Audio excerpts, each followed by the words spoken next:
느헤미야 11장입니다. 11장, 느헤미야 11장 1절 이하의 말씀인데요. 이 시간 6절까지 우리 한 절씩 교독하도록 하겠습니다. 11장 1절. 백성의 지도자들은 예루살렘에 거주하였고 그 남은 백성은 제비 뽑아 10분의 1은 거룩한 성 예루살렘에서 거주하게 하고 그 10분의 9는 다른 성읍에 거주하게 하였으며 예루살렘에 거주하기를 자원하는 모든 자를 위하여 백성들이 복을 빌었느니라. 이스라엘과 제사장들과 레위 사람들과 느디님 사람들과 솔로몬의 신하들의 자손은 유다 여러 성읍에서 각각 자기 성읍 자기 기업에 거주하였느니라. 예루살렘에 거주한 그 지방의 지도자들은 이러하니 예루살렘에 거주한 자는 유다 자손과 베냐민 자손 몇 명이라. 유다 자손 중에는 베레스 자손 아다야이니 그는 우시아의 아들이요 스가랴의 손자요 아마랴의 증손이요 스바다의 현손이요 마할랄렐의 오대 손이며 또 마세야니 그는 바룩의 아들이요 고로세의 손자요 하사야의 증손이요 아다야의 현손이요 오야립의 오대손이요 스가랴의 육대손이요 실로 사람의 칠대손이라.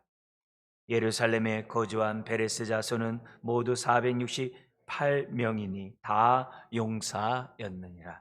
아멘. 우리 11장의 제목은 하나님의 택하심과 우리의 자원함이라는 주제로 말씀을 나누기를 원합니다.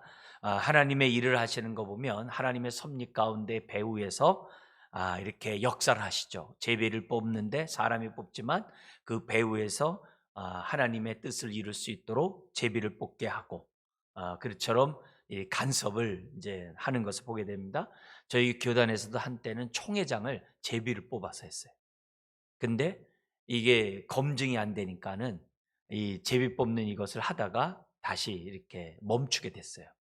왜냐면 누구든지 나와 가지고 제비 뽑으면 이게 되기 때문에 총회장의 많은 일을 하려면 어느 정도 검증이 필요한데 이 제비 뽑기로 한동안 하다가 다시 또 이렇게 보완하는 의미에서 이제 제비 뽑기를 갖다가 이제 이렇게 멈추는 이런 일이 저희 교단에 있습니다만, 이 사람이 제비 뽑지만 배후에서 그것을 뽑게 하시는 하나님, 이건 이제 굉장한 믿음이고 어찌 보면 막 모험같이 보여줄 수도 있겠죠. 그러나 동시에 하나님이 이렇게 제비를 뽑게 함으로 하나님의 배후에서 역사하는 것도 있지만, 하나님이 자원하는 심령을 사람들에게 주셔서 자원하게 함으로 배후에서 역사하시는 그런 하나님이 또한 성경에 있는 것을 보게 됩니다. 그러니까 하나님의 섭리와 이런 자유의지가 아주 조화롭게 이렇게 연합이 돼가지고 합력해서 주의 뜻을 이루어가는 것이 성경에 이렇게 나와 있는 것을 보게 됩니다. 그런 것처럼 예루살렘 성에 거주하게 하는 사람들을 제비뽑기로 해가지고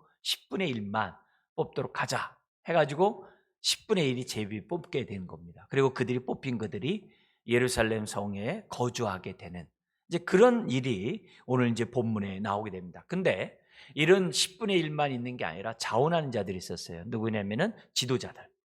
자원해서 지도자들이 예루살렘을 지키는 거죠. 그리고 또 하나는 뭐냐면 일반 성도들 가운데 자신들이 여기에서 거주하기를 자원하면 한 사람도 빼놓지 않고 자원하는 모든 사람들은 예루살렘 성에 거주하도록 이렇게 허락한 장면이 오늘 이제 본문 중에 나오는 걸 봐요. 그러니까 뽑은 것도 하나님의 배후 속에 있지만 자원함으로 하게 하는 것도 배후 속에 역사한다는 것을 우리들이 기본적으로 생각하고, 우리가 양극단에 빠지지 않도록, 뭐냐면은 하나님의 섭리니까 내 책임 없어 뭐 이렇게 한다든지, 하나님 간섭하는 건 내가 어떻게 선택하느냐에 따라 다른 거야, 이렇게 너무 이렇게 자기 의지만을 강조하기보다는 이 두 개의 배후 속에 역사하시는 하나님, 예수님의 순종도 한편에서는 자원함으로 율법을 응하셨다고 그러잖아요. 자발적인 순종함으로, 자원함으로. 그러나 반면에 또 어떻게 돼요?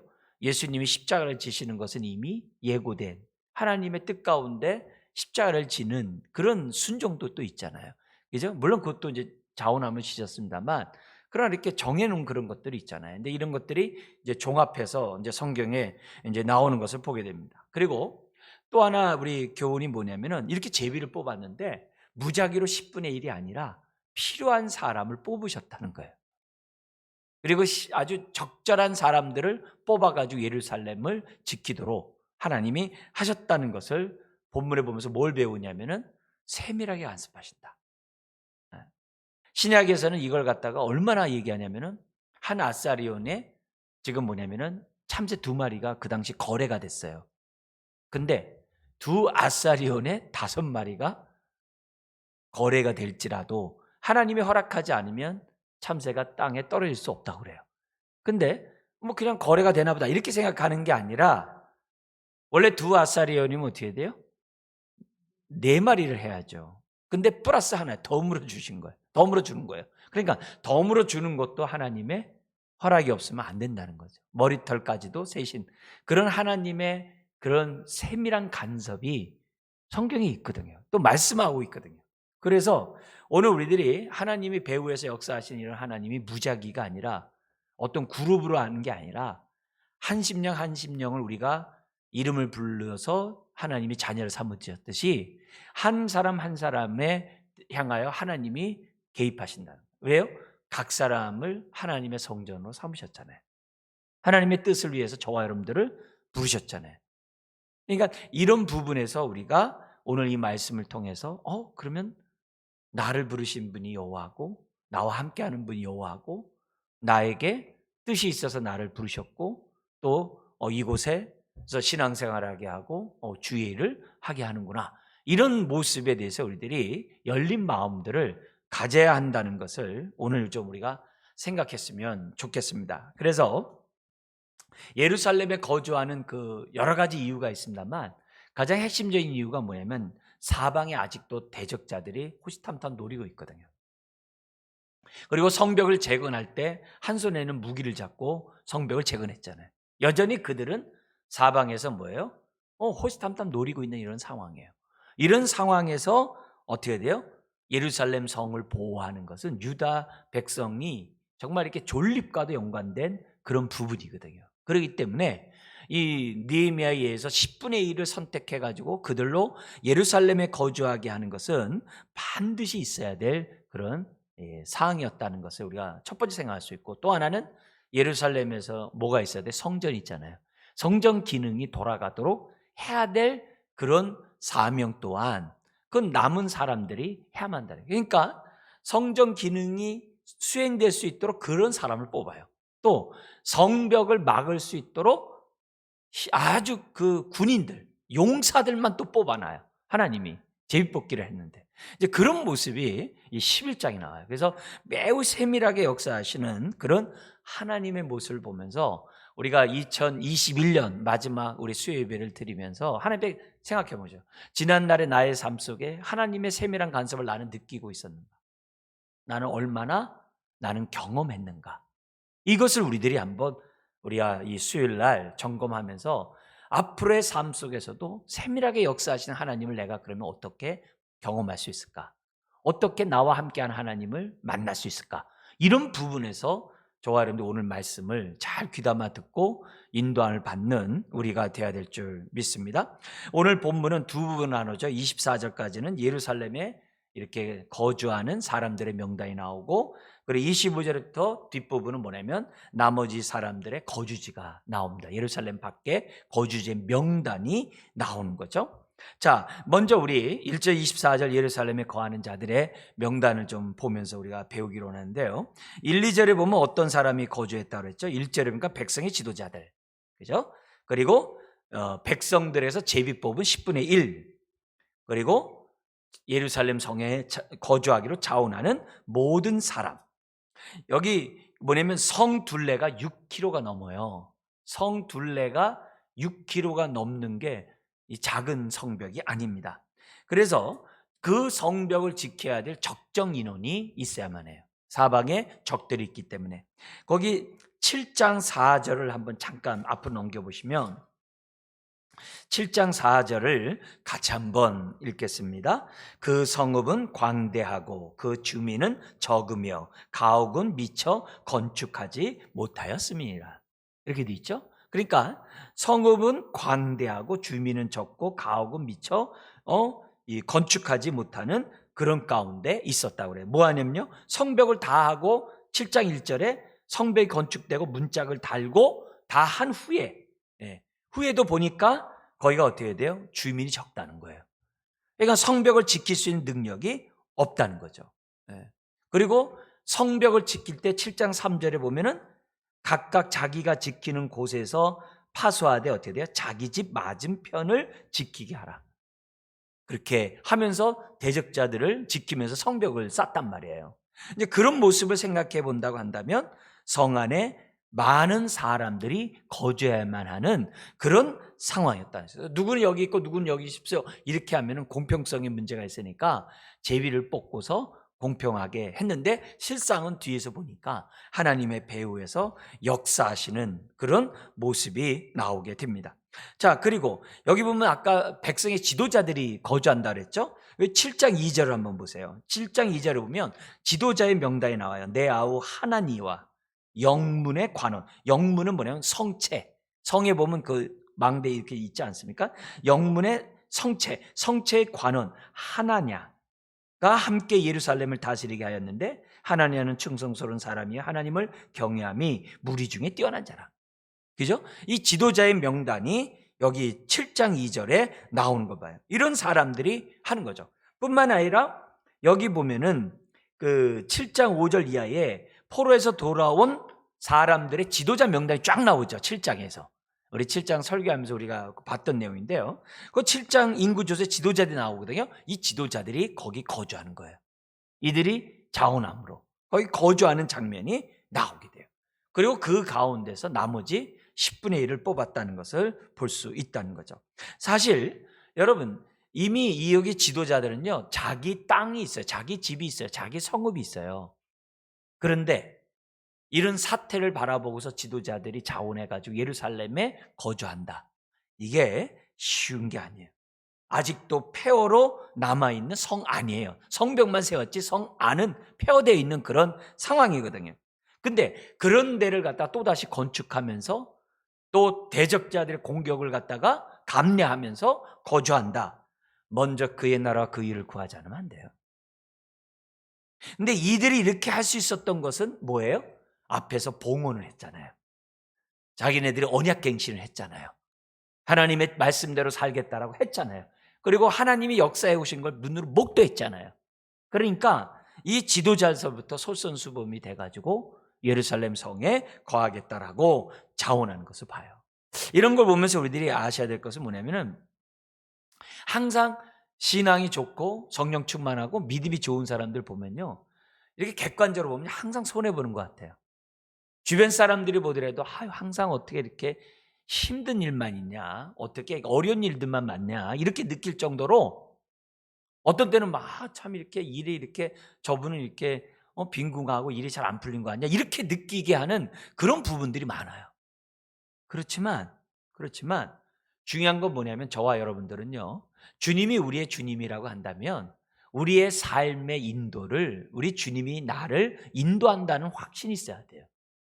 그런 것도 우리가 확신하지 않으면서 주되심이라고 고백하는 것은 우리는 이건 맞지 않는 거예요. 우리가 예수님을 나의 구세주만이 아니라 주님이라고 고백하는 사람이라면 나의 삶의 인도를 갖다가 의심하면 안 돼요. 나를 세밀하게 간섭하시 인도하시는 하나님의 손길에 대해서 정말 느낌이 없으면 안 돼요. 왜 기도하는 거예요? 느끼기 위해서 기도하는 거거든요. 함께 하심을.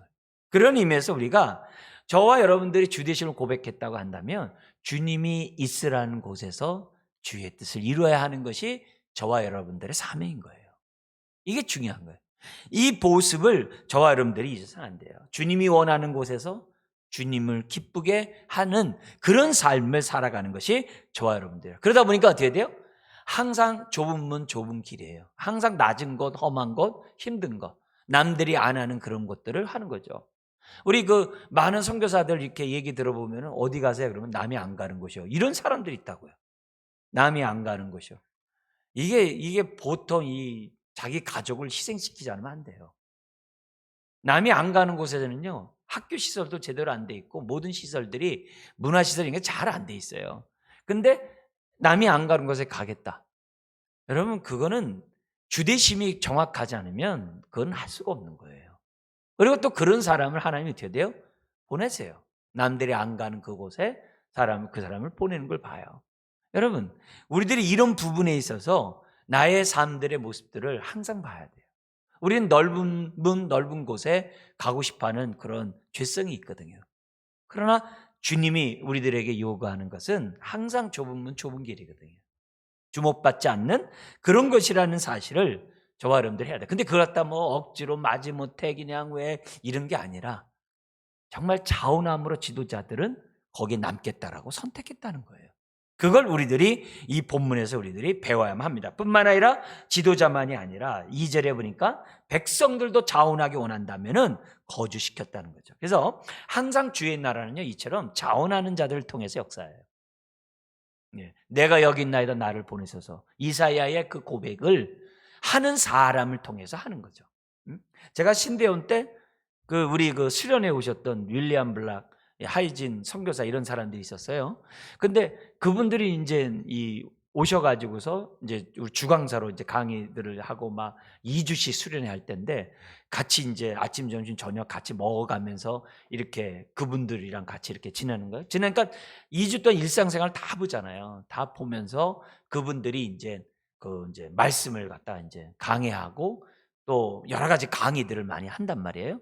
그런데 그분들의 간증을 이렇게 드리는 거예요. 윌리엄 블락이라는 스코틀랜드 그 선교사는 어떻게 여기까지 오시게 됐냐 이렇게 물어보니까 지금 여러모로 이제 본인의 이제 인도함에 대해서 이제 설명하는 거예요. 이제 그런 가운데 한국에 콰이어 타임, 이 큐티가 이제 보급이 돼가지고 뭔가 이렇게 좀 붐이 일어나고 있는데, 실질적으로 자기가 이렇게 볼 때 지금 뭐냐면 이렇게 강해 설교라든지 이 하나님의 말씀에 대한 이런 사역 이런 것들이 한국이 그 당시만 해도 그게 이제 부족했던 거예요. 그러니까 지금으로부터 30년 더 훨씬 전 얘기니까 그게 부족했다는 거예요.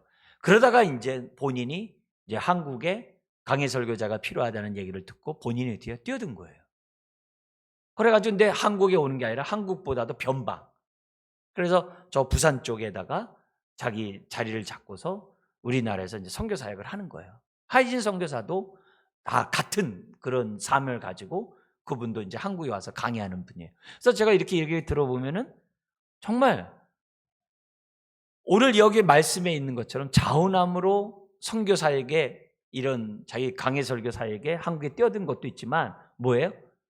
정말 남이 안 가는 곳, 남이 정말 있기를 원치 않는 그런 정말 아무도 안 가는 그곳에 자기가 깃발을 꽂는 이런 모습들을 봤거든요. 그러니까 이런 윌리엄 캐리 이런 사람들도 다 선교사들을 보면은 다 그런 거 아니야. 남이 안 가는 그때 거기 가서 깃발을 꽂는 거 아니겠어요? 그래서 그런 의미에서 하나님의 나라 역사는요 항상 자원함을 해. 그럼 이들이 이렇게 할 수 있었던 일은 뭐예요? 백성들이 그들도 언약 갱신을 했거든요.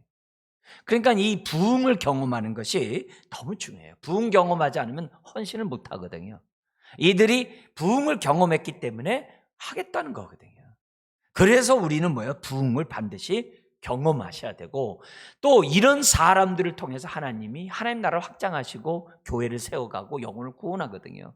그렇다고 한다면은 저와 여러분들이 이런 메시지를 통해서 도전받아야 할 것은 그거예요. 하나님, 우리가 매 순간 자원함으로 하나님 앞에 헌신하게 해주시고, 주님, 하나님의 뜻을 온전히 이루을 수 있는 그런 자로 주 앞에 서게 해주십시오. 이런 기도들을 우리는 매 순간 주 앞에 한다는 거죠. 출애굽기 35장 21절에 보면은 성막을 지을 때, 출애굽기 35장 21절에 성막을 지을 때 어떤 자들이 짓냐? 거기 이렇게 돼 있어요. 무릇 마음이 감동된 자와, 마음이 감동된 자와, 무릇 자원하는 자가 와서 성막을 짓기 위하여. 한쪽에서는 성령님께서 마음을 감동시켜요. 그리고 그런 상황 속에 한쪽에서 또 뭐예요? 자원하는 자가 나와가지고 성막을 짓게 한다. 그리고 그 속에 쓸 것 모든 것을 위하여 거룩한 옷을 예물을 다 여호와께 갖고 왔다. 자원함으로. 시편 51편 12절에도 여러분 잘 아는 51편 아시죠? 다윗이 정말 밧세바 사건으로 회개했을 때 그 회개 시에 거기 나오는 내용을 보면 뭐라고 되냐면은 주의 구원의 즐거움을 내게 회복시켜 주시고, 구원의 즐거움 회복시키면서 그 다음 말이 뭐예요? 자원하는 심령을 주사 나를 붙드소서. 예? 나를 붙드소서. 그러니까 그 안에 구원의 기쁨이 회복될 때 자원한다는 거거든요. 다윗이 하나님 앞에 간구했던 기도예요. 뿐만 아니라 베드로전서 5장 2절에 보면은 이 목자가 양머리를 갖다가 장로가 양머리를 할 때 어떻게 하느냐? 그거 딱 얘기하거든요. 자원하되 즐거움으로 자원해라. 그렇게 돼 있거든요. 그러니까 구약이나 신약이나 항상 하나님의 나라는 자원하는 자들. 근데 자원하려면 뭐가 있어요? 구원의 기쁨이 있어야 됩니다. 오늘 본문에 있는 사람들은 뭐겠어요? 언약 갱신의 부흥의 경험이 있어야 자원함이 있는 거죠. 그래서 2021년 지난 날의 삶을 생각해 보면서 나는 얼마나 자원했느냐. 다른 말로 하면 뭐예요? 나는 얼마나 언약 갱신을 위해서 나는 얼마나 구원의 감격을 나는 경험하면서 지난 한 해를 살아왔느냐고 묻는 것과 똑같은 거예요. 그러니까 우리가 이 시간에 우리가 그냥 흘러가는 시간이 되지 않도록 우리에게 의미 있는 시간이 되도록 하나님 앞에 우리가 기도를 해야 되는 거죠. 하나님, 정말 우리 인생이 정말 하나님의 뜻이 자원함으로 또 성령의 감동으로 이어진다고 한다면 주님 이것이 내 삶 속에서 계속적으로 이어지게 해달라고 기도해야 되겠죠. 만약에 그렇게 해왔다면 뭐 어떻게 해야 돼요? 나에게 이렇게 감화감동시키셔서 자원하게 하셨다고 한다면 어떻게 돼요? 감사해야죠. 나 같은 자를 쓰시다니. 나 같은 자를 쓰시다니 하나님 감사합니다. 여러분 은혜를 아는 사람은 수동적이지가 않아요. 항상 자발적인 것을 저와 여러분들이 잊어서는 안 돼요. 느헤미야처럼 10분의 1을 뽑아서 우리 거주하게 하자 이렇게 말하면서 제안을 하면서 사람들의 동참 10분의 1도 뭐예요? 자기가 뽑겠다는 거 아니겠습니까? 그죠? 뽑겠다는 거죠. 뽑겠다는 그런 모습. 근데 뽑았는데 자기가 못 뽑은 거예요. 그러니까 뭐예요? 저 있고 싶어요. 그럼 너도 있어라 이거죠. 지금 그 얘기거든요. 제비 뽑았는데 자기가 못 뽑힌 거예요. 그러니까 뭐예요? 나 있고 싶은데요. 그럼 너 있어라. 예. 이런 모습이 우리들의 모습이 돼야 되고 교회의 모습이 돼야 되는 거죠. 목사님, 우리 예를 들어서 성경 공부를 갖다가 나 좀 더 시켜주세요. 예수님 주님에 대해 더 알고 싶어요. 막 이런 부분. 또 막 우리 기도해야 한다 그러면 우리 목사님 우리 저기 기도해 하면서 막 이런 것들이 돼야 되는데 우리가 뭐예요? 그냥 막 수동적으로 말씀 공부나 기도 모임에 수동적으로 참여한다면 아니죠. 아니죠. 그렇게 하면 안 되죠. 그런 식으로 하면 곤란하죠. 예. 그러니까 우리들이 이게 목회자인 저나 여러분 모두가 주의 일은 다 똑같잖아요. 그죠? 다 부름에 우리가 응해야 되잖아요. 근데 응하는 저와 여러분들이 어떻게 되냐면 능동적으로 자원함으로 항상 하자. 근데 내가 이렇게 하고 있다면 어떻게 돼요? 감사하자. 왜 은혜인가 내가 나 같은 자가 자원함으로 하나님 앞에 내 삶을 드리다니. 자, 이렇게 되니까 2절 끝에 보니까 뭐예요? 자원하기를 거주하여 자원하는 모든 자를 위하여 백성들이 복을 빌었도다. 그러니까 여러분 10분의 1이 있다고 해가지고서 여기 10분의 1이 아니라는 거예요. 지금 복을 빌었다는 얘기는 뭐예요? 10분의 9가 복을 빌었다는 얘기가 뭐예요? 우리도 같은 마음으로 지금 뭐예요? 동참한다는 그런 말이거든요. 그죠? 한 마음으로 지금 뭐예요? 지금 너희들과 비록 왜? 한 곳에만 있을 수 없잖아요. 그죠? 여러 지역에 있어야 되기 때문에 우리가 하지만 지금 어떻게 돼요? 당신네들과 우리의 마음은 항상 같이 있다. 이런 표현이 복을 빌었다는 속에서 알 수 있는 거죠. 자, 그러면서 3절부터 24절까지 구체적으로 예루살렘 성 안에 거주하는 사람의 명단이 나와요. 인원수가 나와요. 4절부터 6절까지는 유다 지파 468명. 그리고 7절부터 9절까지는 베냐민 지파 928명. 그리고 10절, 14절은 제사장 1192명. 굉장히 많네요. 제사장이 굉장히 많아요. 그죠? 그 레위 사람 284명. 그러니까 이 사람들의 그 숫자가 유다 베냐민 지파의 숫자와도 이렇게 같아요. 다른 지파와 내용하고 비슷해요. 그리고 성문지기가 172명. 총 3044명이 예루살렘 성에 거하는. 그러니까 3044명이 거한다는 얘기는요. 작지 않다는 얘기예요. 그죠? 그리고 이때 사건을 기록한 역대상 9장 3절이 있는데 9장이 있는데 거기 보면요. 에브라임과 므낫세 지파 사람의 일부도 나와요.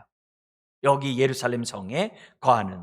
그러니까 여러모로 예루살렘 성뿐만 아니라 유다 지파만이 아니라 베냐민 지파만 아니라 므낫세와 에브라임 지파도 있었다는 것을 우리가 알 수 있는 그런 대목입니다. 자, 그러면서 20절부터 24절에 보면은 예루살렘 성에 거하는 사람들 이외에 거기 보면 이스라엘 백성과 제사장과 레위 사람들은 유다 모든 성읍에 흩어져 각각 자기 기업에 살았다라고 되어 있어요. 대표인 사람이 21절에 보면 느디님, 성경에는 느디님 사람이 많이 나와요. 이 사람들은요, 이방인이면서 유대에 이렇게 소속된, 이렇게 구성원이 된 사람이에요. 이방인이면서.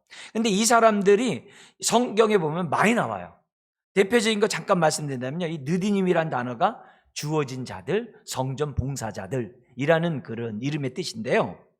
예를 들자면은 스룹바벨이 예루살렘으로 올라갈 때 392명이 느디님 사람이 따라왔다라고 에스라 2장에 나와요.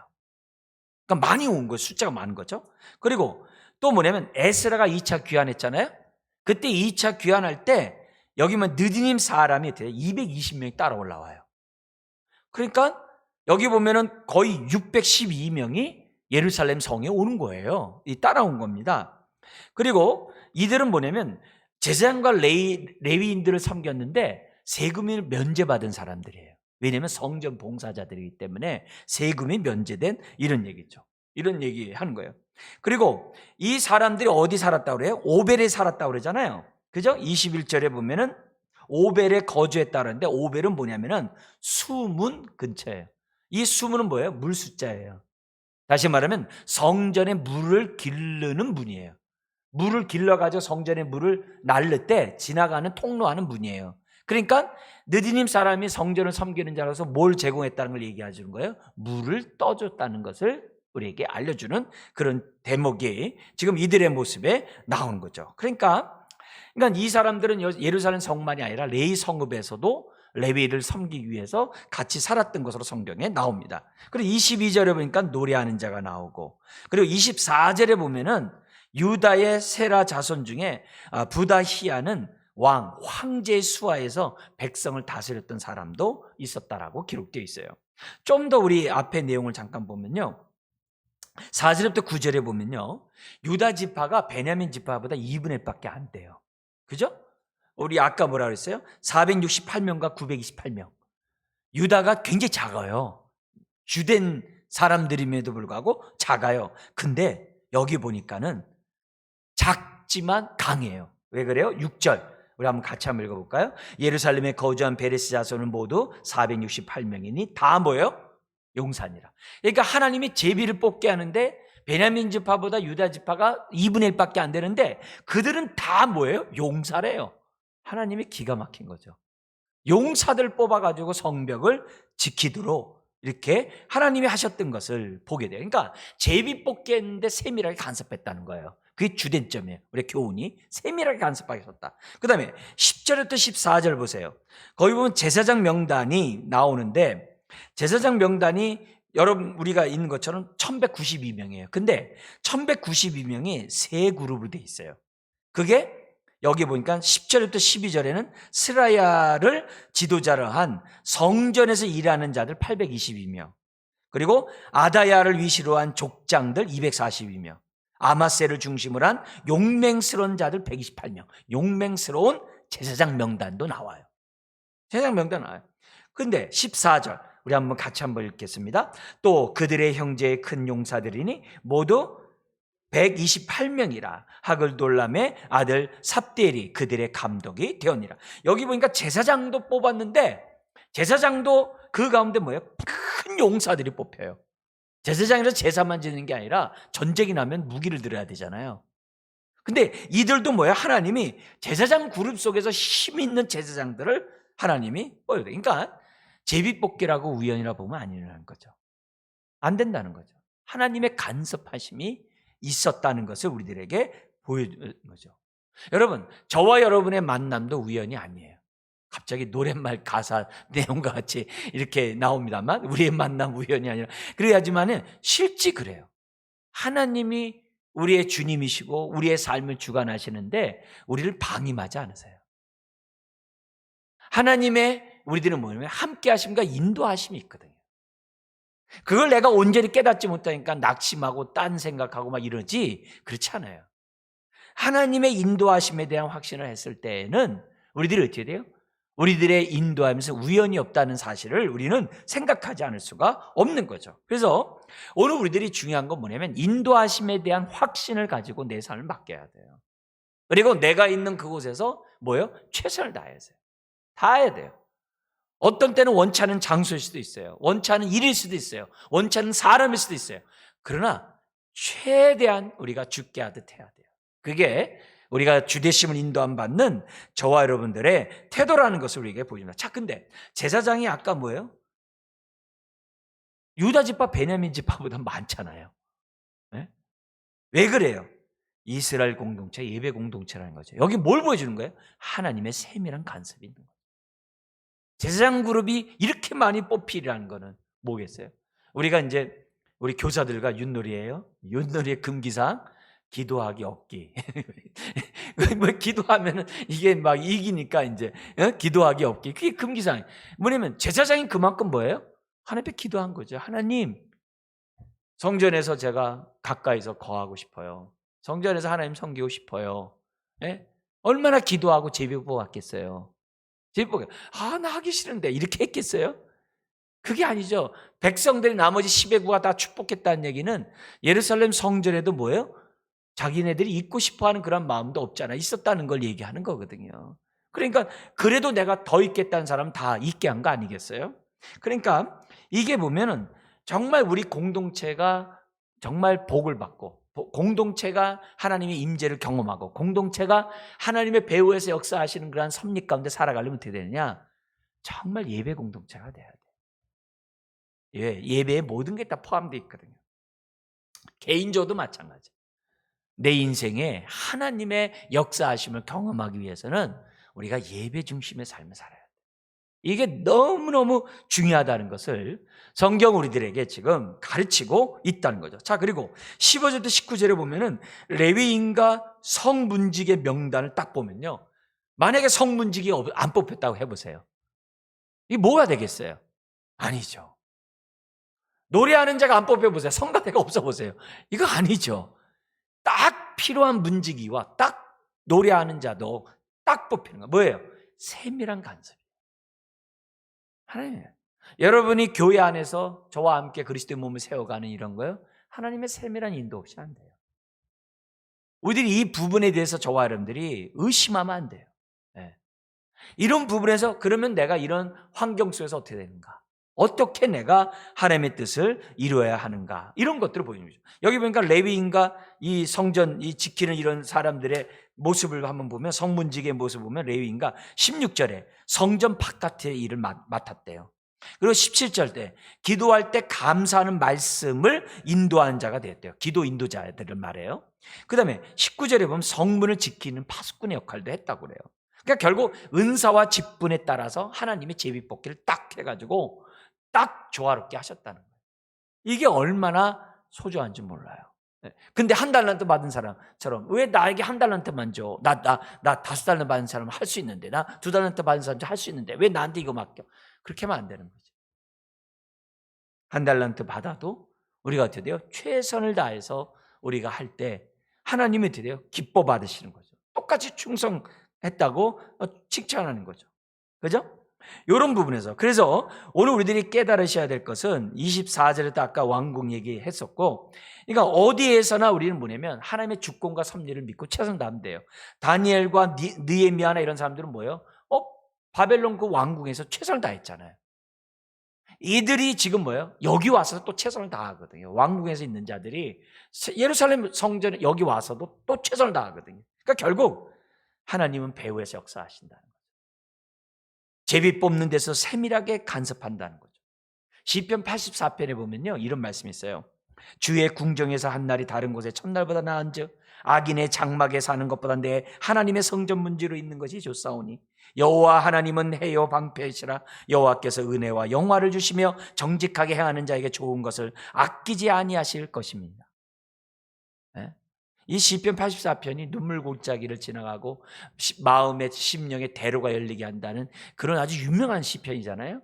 그러니까 이런 시편이 문지기로 있는 것에 대해서 다 주의를 하는 거죠. 이런 생각을 갖고 있는 사람이 주의를 하는 사람이에요.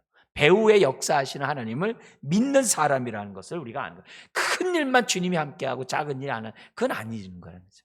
그걸 오늘 이 성경 우리들에게 가르쳐줘요. 그러니까 오늘날 교회에서도 다양한 직분을 갖고 다양한 은사를 갖고 있고 다양한 사람들이 다 뭐예요? 서로를 섬기는 거거든요.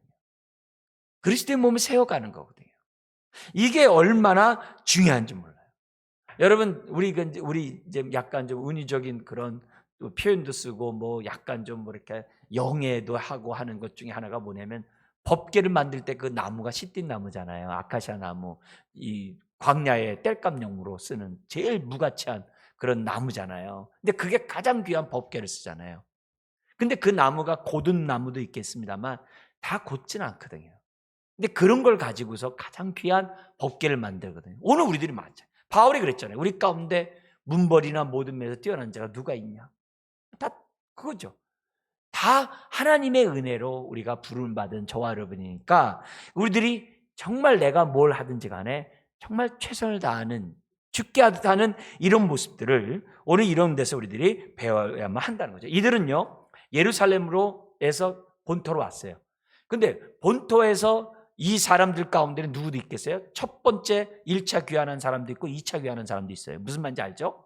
이미 80년 전에 귀환한 사람들도 있단 말이에요. 그러면 그런 사람들이 다른 데서 성읍에서 살고 있는 그런 사람들도 있잖아요. 근데요, 이들은 뭐요? 또다시 예루살렘 성으로 이주를 해요.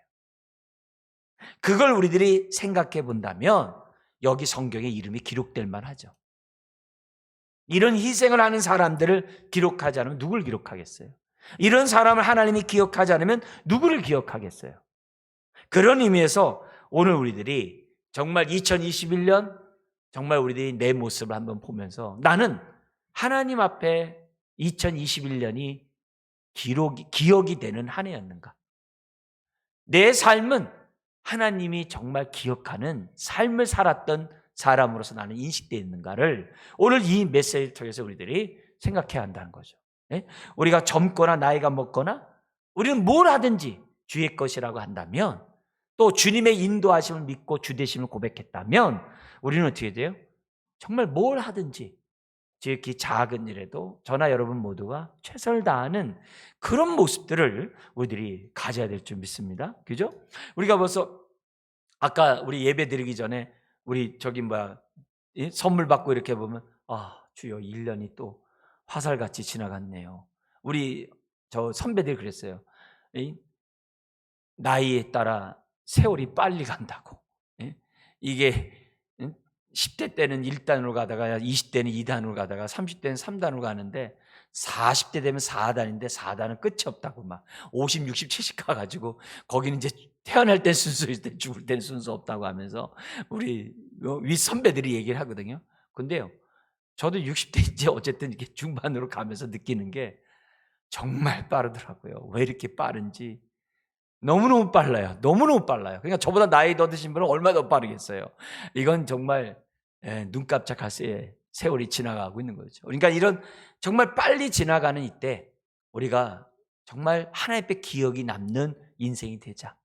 정말 하나님의 기억이 되는 정말 그런 이름을 주 앞에, 우리는 그거잖아요. 죽어서 믿음의 증거를 남겨야 되잖아요. 우리는 이름을 남기는 게 아니라, 호랑이는 가죽 남기지만 세상은 이름을 남기라죠. 우리는 뭘 남긴다고요?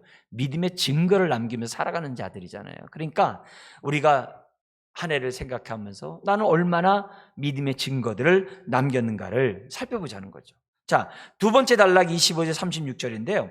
외곽에 사는 사람들도 똑같이 하나님의 은혜 가운데 살았다는 것을, 또 이들도 언약 갱신을 하고 봉헌한 사람이었다는 것을 우리에게 보여줍니다. 그러니까 예루살렘 성 안에만 살아야 이쁘고 바깥에 사는 게 이쁘지 않다는 얘기 아니에요.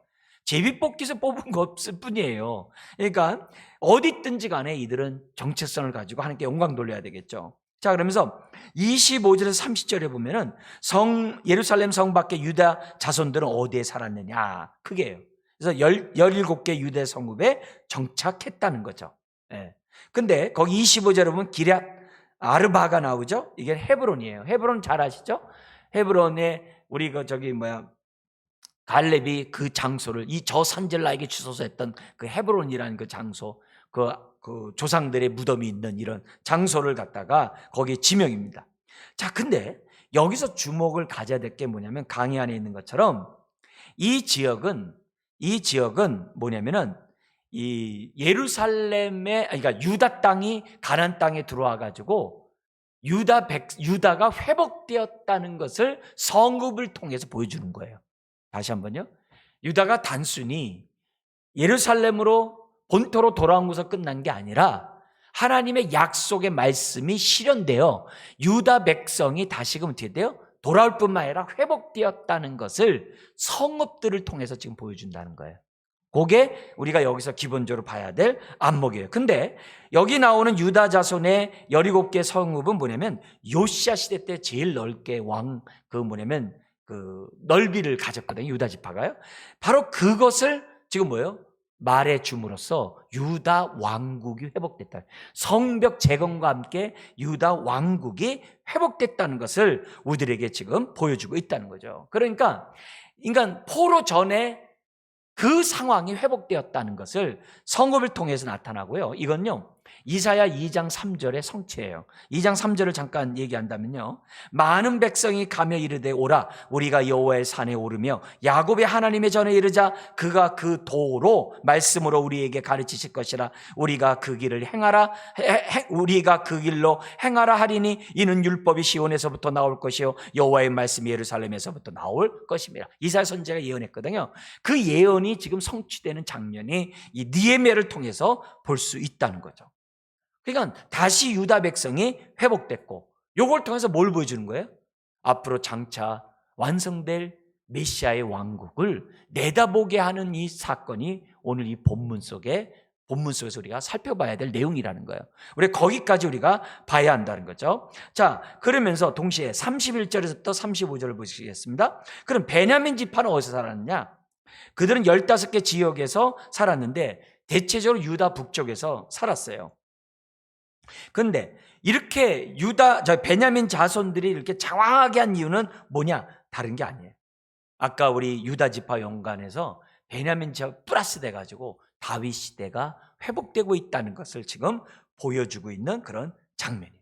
그러니까 단순히 본토 기한에서 성벽 재건이 아니라 유다가 회복되고 있다고 하는 이런 장면을 유다 지파와 베냐민 자손의 성읍을 통해서 나타내고 있는 것이고, 이 사건은 동시에 두 사건은 그러니까 결국 뭐예요? 32개 성읍 아니에요? 이런 성읍을 통해서 어떻게 돼요? 다시 포로전의 그 시대로 돌아가고 있다는 것을 우리들에게 가르쳐주고 있어요. 그러면서 아까도 얘기한 것처럼 뭘 바라보는 거예요? 다시 오실 메시아의 왕국, 메시아의 나라를 사모하면서 온전한 회복을 바라보는 것으로 나간다. 왜 그럴까요? 이미 우리는 학개 스가랴, 그냥 하는 얘기가 아니라 학개 스가랴, 특별히 스가랴를 통해서 뭘 얘기했어요? 성전이 재건되면서 뭐 얘기해요? 성전이 이렇게 왜 솔로몬 성전보다 이렇게 작고 뭐 이렇게 협소하고 막 울었다고 그러잖아요. 그게 중요한 게 아니라 이걸 통해서 뭐예요? 메시아 왕국은 메시아의 임함을 갖다가 바라볼 것이라고 스가랴 선지자가 얼마나 많은 지면에서 설명했어요. 그죠? 왕 같은 제사장으로서 메시아가 올 것이라고 거기 예언까지 다 돼 있거든요. 그러니까 그런 예언들을 이미 유다 백성들 알고 있거든요. 그러니까 그런 것들의 성취로 우리들이 이런 성읍을 차지한 것을 저와 여러분들이 볼 수 있는 안목들이 있어야 한다는 거죠. 결국 하나님이 포로전에 끌려간 자들을 향하여 너희들이 범죄하면 끌려갈 것이다. 그러나 너희들이 거기서 회개하면 내가 다시금 너희를 불러들일 것이다. 그죠? 그리고 포로기에 에스겔 선지자를 통해서 또 얘기했잖아. 36장에서. 그 예언들이 지금 뭐예요? 하나님의 약속대로 성취되었다. 이것을 오늘 이런 성읍을 차지하는 것들을 통해서 오늘 이 11장 우리들에게 가르쳐주고 있다는 거예요. 그렇다면 오늘 저와 여러분들은 뭐예요? 재림의 예수님을 바라봐야죠. 왜요? 그래야 모든 것들이 회복되니까. 예루살렘이 하늘에서 이 땅에 내려오면은 그런 회복이 되는 새하늘과 새 땅이 되는 그 나라를 저와 여러분들이 바라보면서 오늘 우리는 뭐 해야 돼요? 성벽 쌓기를 해야 되는 거죠. 내 인생의 무너진 부분은 어딘가? 내 인생의 수치스러운 부분들은 어떤 부분인가? 내 인생이 자원함으로 정말 하나님 앞에 쓰임받고 있는, 이름이 기록되는 그런 삶을 내가 살고 있는지를 우리가 뭐예요? 개인적으로 봐야 되겠고, 몸된 교회도 마찬가지. 코로나 때문에 그냥 더 나태해지고 더 게을러지고 뭐 넘어진 김에 뭐 어쩐다고 자꾸 우리가 그런 식으로 우리들이 신앙생활 했다가는 이거는 주대심의 모습이 아니죠. 오히려 이러면 이럴수록 하나님, 우리 교회 공동체가 회복되기를 원합니다. 우리 부서가 회복되기 원합니다. 우리 가정이 회복되기를 원합니다. 주님 열방이 회복되기를 원합니다. 왜요? 선교사들이 얼마나 많이 철수했습니까? 얼마나 많은 선교사들이 들어가지 못하고 있습니까? 이런 속에서 그 무너진 이런 것들을 회복해야죠. 우리 나라만 해도 9,000개 교회가 주일날 예배를 못 드린다고 그러잖아요. 그러니까 그런 교회들이 회복이 돼야 되잖아요. 그런 의미에서 하나님 앞에 우리들이 중보기도 하고, 정말 우리 주 되신 하나님이 이런 걸 통해서 나에게 뭘 말씀하시는지 오늘 이 말씀을 통해서 저와 여러분들이 배워야만 한다는 거죠. 특별히 모든 배우 역사하신 하나님이 다 뭐예요? 세밀하게 우리의 삶을 인도하신다. 그렇다면 우리가 어떻게 돼요? 그 뜻을 잘 깨닫고 자원함으로 내 삶을 드리기를 힘쓰자. 우리 다시 한번 결단하는 이 수요 예배가 되기를 주의 이름 축원합니다. 기도하겠습니다. 하나님 아버지, 하나님 나라가 완성될 터인데 주여, 우리가 주의 일에 헌신하고 뛰어드는 자 되게 하여 주옵소서.